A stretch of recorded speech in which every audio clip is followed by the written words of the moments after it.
جلس سليمان عليه السلام على عرشه تحيط به جنوده من الإنس والجن والطير. كان السلام يعم المكان والهواء ينساب خفيفا فوق قصره الرفيع. إلى جانبه جلس أحد رجال مملكته، رجل طيب القلب لكنه كثير الخوف مما يجهل. وبينما كان يتحدثان إذ بملك الموت يدخل من غير استئذان، فقد كان مأمورا لا يمنعه حاجب ولا حاجز. وقف أمام سليمان فسلم عليه سلاما يعرفه الملوك والأنبياء.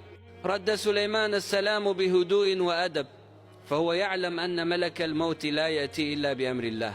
لكن الرجل الذي يجلس بجانب سليمان لم يكن يقدر على تماسك نفسه، فقد رأى ملك الموت ينظر إليه نظرة طويلة كأن فيها رسالة لا يفهمها.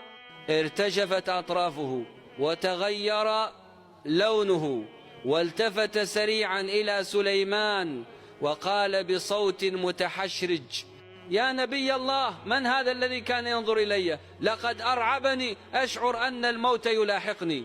ابتسم سليمان بلطف وقال: هذا ملك الموت.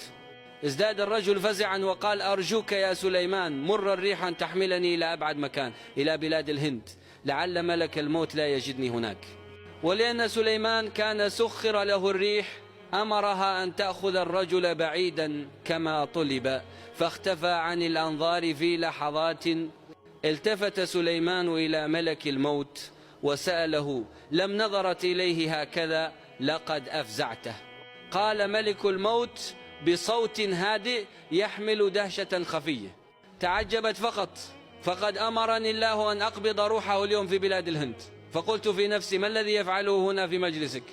ثم انصرف ملك الموت لأداء مهمته. بينما بقي سليمان يعلم أن لكل روح موعدا لا تؤخر عنه ولا تقدم، وأن الهرب من القدر قدر مكتوب. ختامنا: اللهم صل وسلم على سيدنا محمد وعلى آله وصحبه أجمعين.